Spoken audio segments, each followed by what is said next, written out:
You're standing on that lot right now, aren't you? Keys in your hand.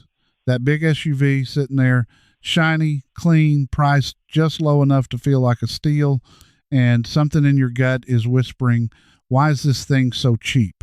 I'm going to tell you why.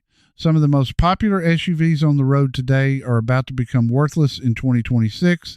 Not slow, not sluggish, worthless. The kind of vehicle that costs more to fix than it's worth to own. And I know this because I've had my hands inside these engines for over 30 years, and I've watched the same models limp into my bay again and again, dragging good people's savings down with them. I've seen a man cry in my waiting room over a repair bill, a grown man, because the SUV he bought to haul his grandkids around turned into a money pit that ate 3 transmissions in 4 years. So here's my promise to you. Stay with me to the end, because the 15th one on this list is the one nobody warns you about. There's a defect pattern buried in the model years between 2011 and 2017 that even most dealers won't admit to. It's the reason I tell my own family to walk away, and whether you're buying new, buying used, or you're already sitting in one in your driveway right now, this applies to you. Let me pull back the curtain. Let's start with the one that breaks my heart the most, because folks trust it. The Nissan Pathfinder, the Murano, and honestly, most of the Nissan SUV lineup built with that continuously variable transmission, the CVT. We're talking model years roughly 2013 through 2019, and the trouble creeps into later years too. Here's what happens. That CVT doesn't shift with gears like a normal transmission. It uses a belt and a pulley system, and it runs hot, real hot. And when it overheats, it starts to shudder. Owners describe it like driving over rumble strips at 40 miles an hour. Then comes the whine, then the slipping. Then one day you press the gas pedal and the engine revs up, but the vehicle just sits there. I've pulled these units apart on my bench. The metal belt inside wears down and contaminates the whole system with fine metal shavings. Once that happens, there's no rebuild that lasts. You're replacing the entire transmission, and a new CVT for one of these installed runs you between $3,500 and $5,000 on an SUV that might only be worth $6,000. You see the problem. Now, here's what the buyer never hears on the lot. These transmissions often start failing right around 80,000 to 100,000 miles, just past the warranty, almost like it was designed to make it exactly that far and no further. There were enough complaints filed that it turned into class action lawsuits and extended warranties on certain years. That's not me guessing. That's public record. So what do? If you're looking at any Nissan SUV from those years, you get underneath it, you find the transmission dipstick if it has one, and you check that fluid. If it's dark, if it smells burnt, if you feel any shudder on the test drive between 15 and 30 miles an hour, you walk away. You just walk. There are better trucks out there, but here's what bothers me. The Nissan at least gives you warning signs. The next one I'm going to tell you about gives you almost nothing until the engine is already gone. Because let's talk about the luxury trap. The BMW X5, specifically the years running that twin-turbo V8 they call the N63, roughly 2009 through 2013. Though the headaches stretch further, people see a used X5 for $8,000 and they think they're finally going to live the luxury life. I'm here to tell you that $8,000 BMW is the most expensive vehicle you'll ever own. This engine is a masterpiece of engineering and a nightmare of ownership at the same time. BMW put the turbochargers in the valley between the cylinder heads. Sounds clever. It cooks everything. That heat destroys the valve stem seals, and the engine starts burning oil like it's thirsty. I've seen these things drink a quart every 750 miles. Owners keep topping it off, not realizing the whole top end is failing. Then the timing chain guides go. On this engine, the timing chain is at the back against the firewall. To fix it, you basically pull the engine. Labor alone can hit $4,000, and the total job with a valve stem seal service and new turbos can climb north of $10,000. $10,000 on a truck worth maybe $7,000. I had one roll into my bay a few winters back. Nice fella, bought it off a lot for $9,000. Thought he got the deal of the century. 3 months later, he's looking at a $12,000 repair estimate.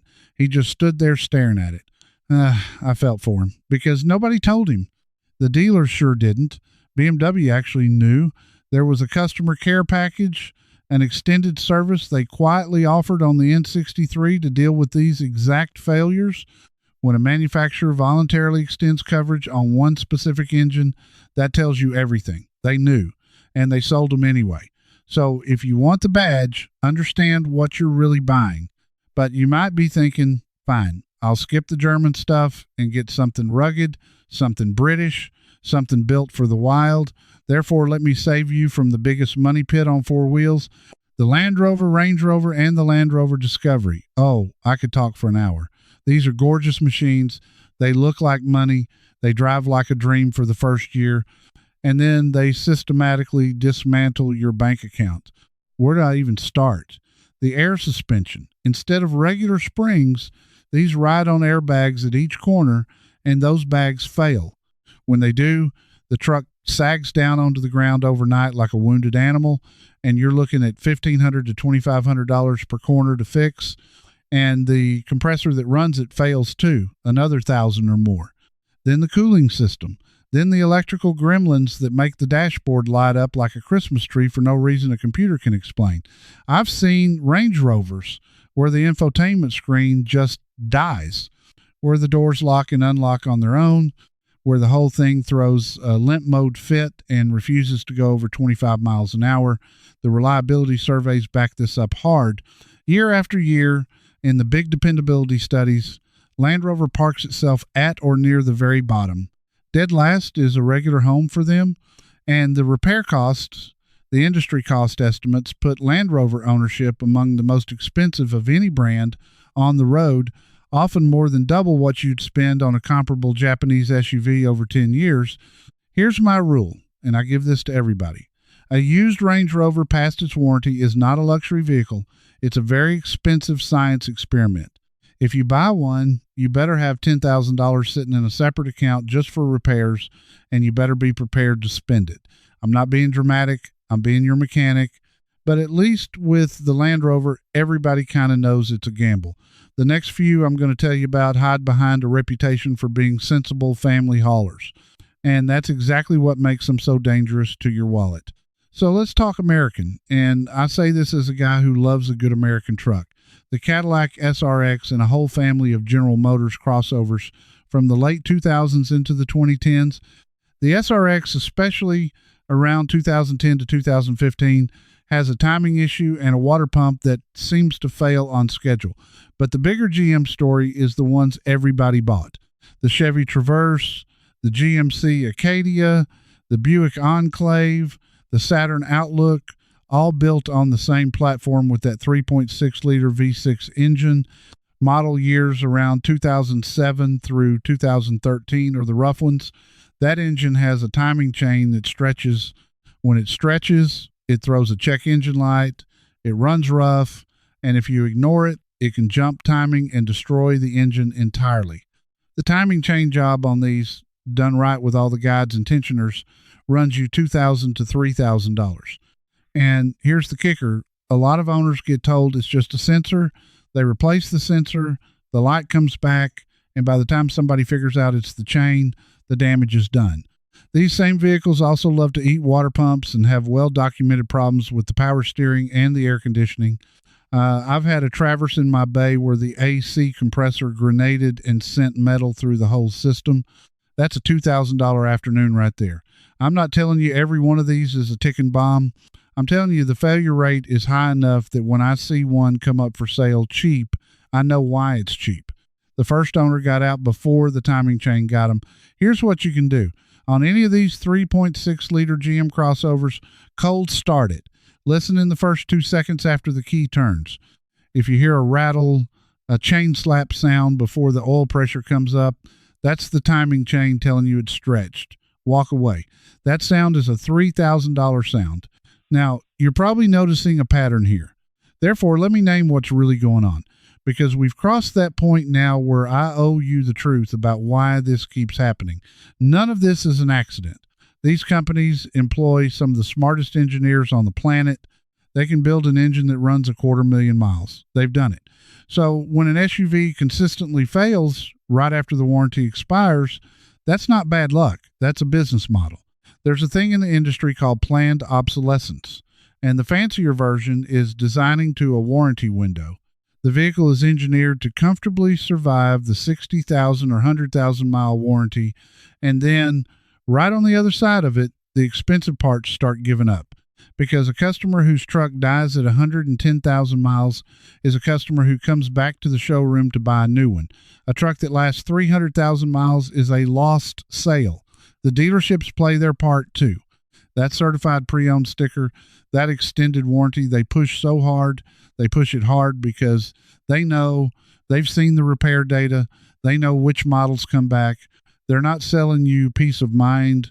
They're selling you insurance against a fire they helped start. And the marketing. Oh, the marketing budgets. They'll spend more making you feel rugged and safe and premium in a 30-second commercial than they spent making the transmission last. That's where your money went, not into the belt inside that CVT, into the ad that convinced you the CVT was smooth. I learned this the hard way myself, long before I opened my own shop. I bought a used SUV in my 20s, thought I was so smart, low miles, clean body, blew a head gasket 8 months later, and the repair was more than I paid for the thing. I sold it for scrap, and I swore I'd never let anybody I cared about get taken like that. That's why I'm telling you all this. That memory still stings. So now that you know how the game is played, let me show you a few more players. The Ford Explorer, and I mean the ones from about 2011 through 2019, the ones with the newer body. Two big problems. First, on certain years, there's a carbon monoxide issue where exhaust fumes can seep into the cabin, especially the Police Interceptor versions, but civilian ones too. That's not a wallet problem. That's a safety problem, and it triggered federal investigations. Second, the transmission and the power transfer unit, the PTU, on the all-wheel drive versions. That PTU runs hot. It doesn't have a way to be serviced easily, and it burns up its fluid and self-destructs. Replacing it runs $1,500 to $2,500, and if it takes the transmission with it, you're looking at a whole lot more.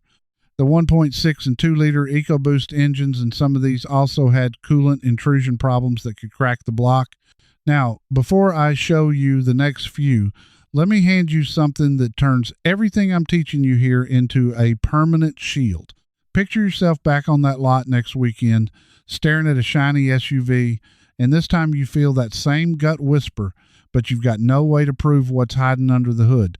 That helpless feeling, that's exactly what I built, the complete lemon-proof bundle to erase for good. Everything I'm walking you through today, it lives in there, organized and permanent.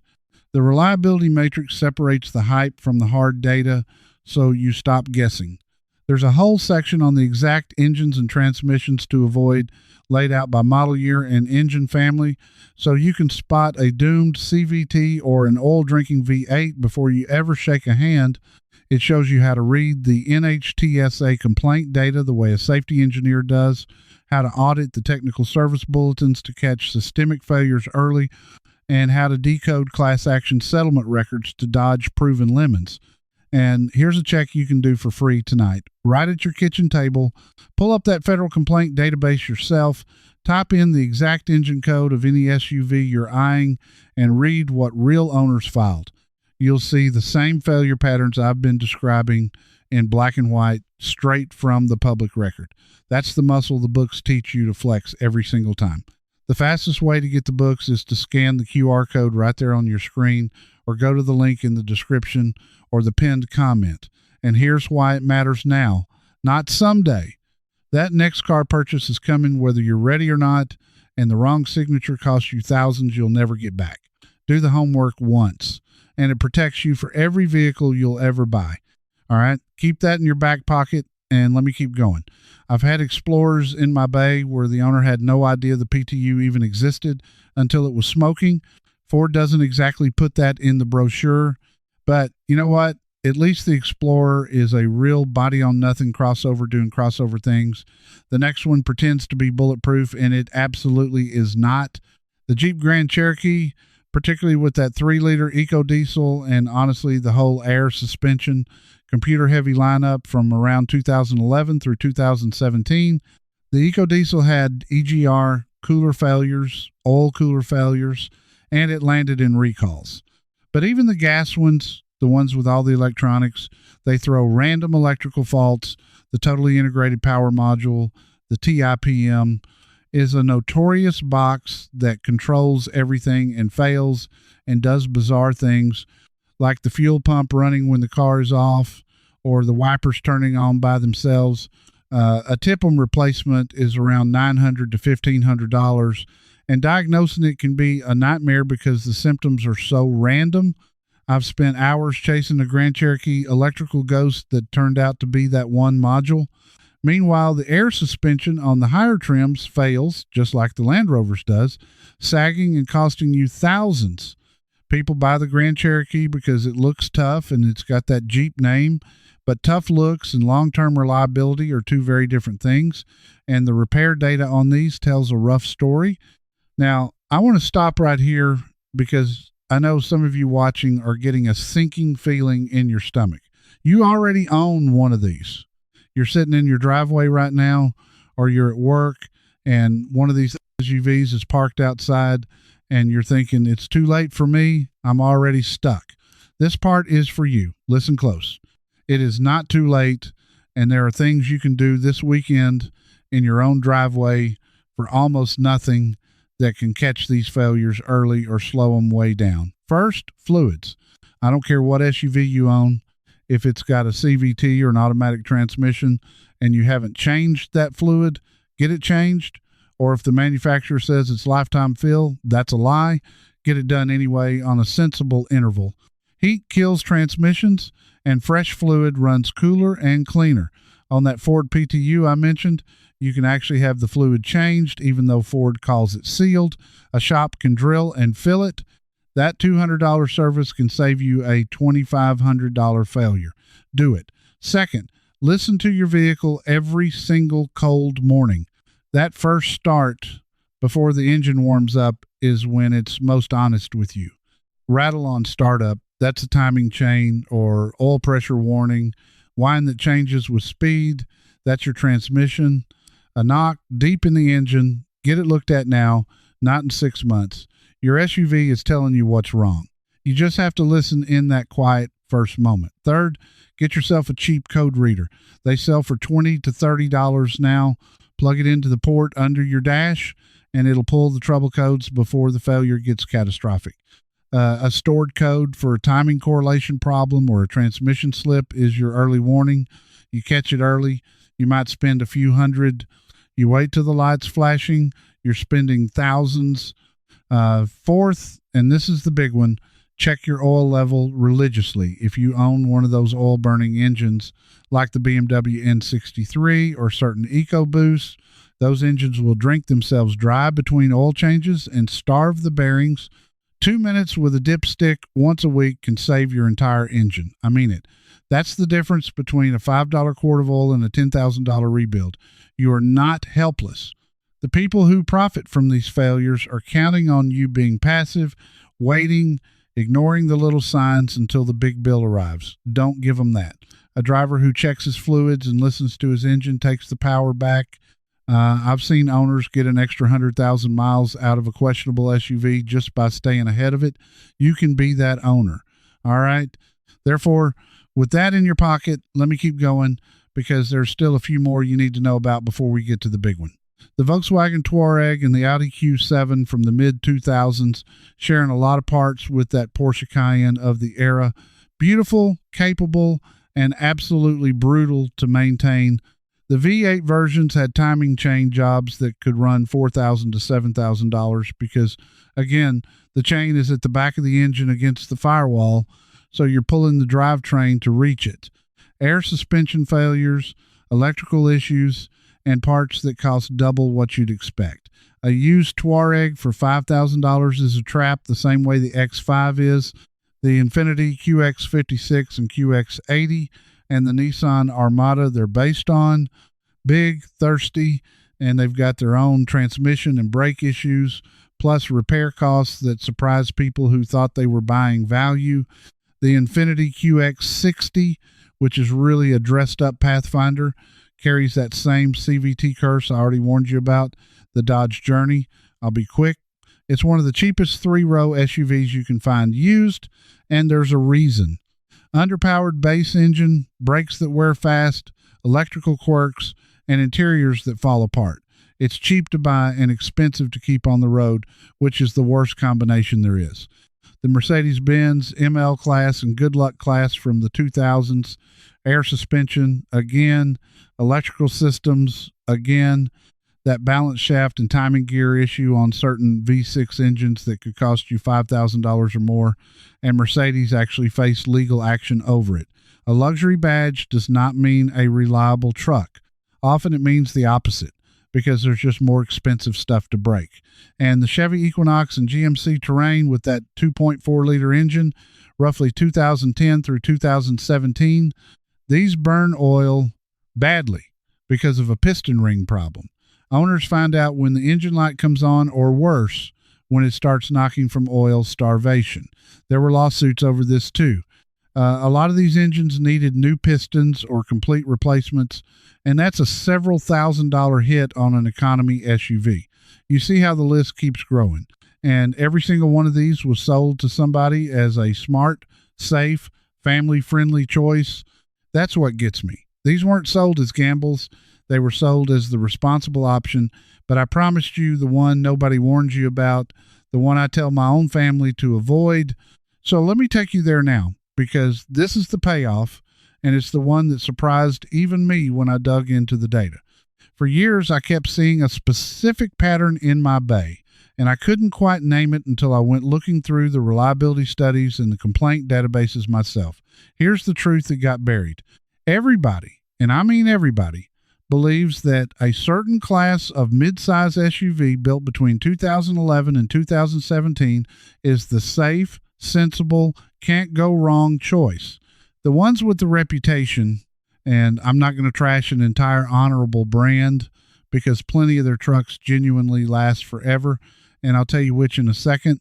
But within that window, there's a specific problem that the surveys caught and the marketing buried.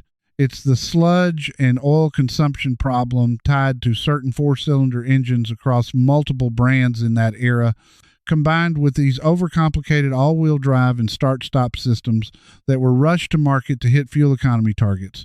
The dependability studies, the big annual ones that track problems per 100 vehicles, showed a real spike in powertrain complaints on these specific model years. Not the brand's whole history. Those specific years, when everybody was scrambling to meet new fuel rules and cutting corners on engine internals to save weight and gas, here's the buried part. The single most reliable thing you can do is ignore the badge entirely and look at the engine code and the year.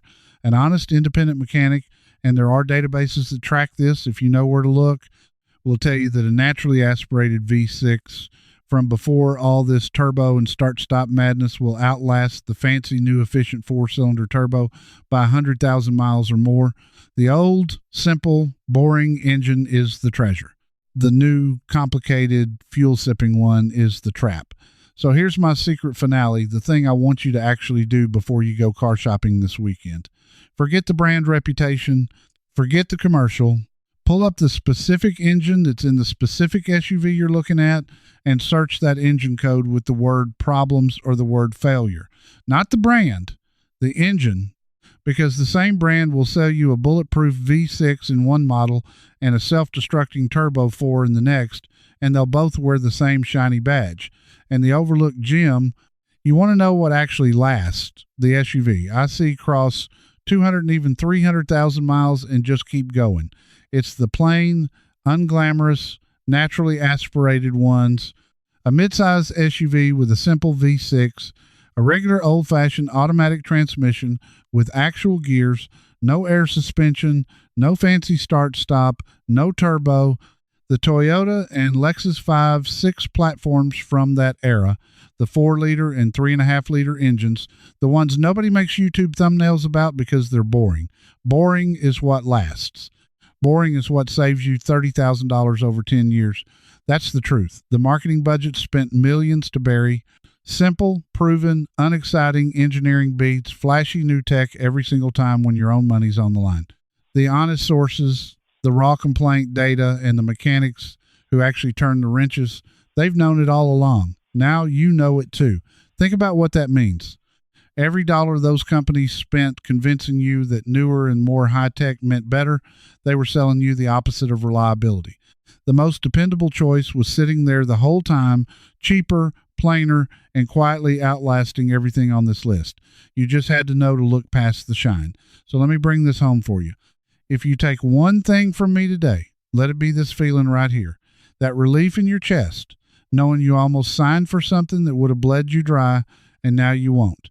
You came here scared of making a mistake, and you're walking away with the exact knowledge to avoid it. That's worth more than any warranty they'll try to sell you.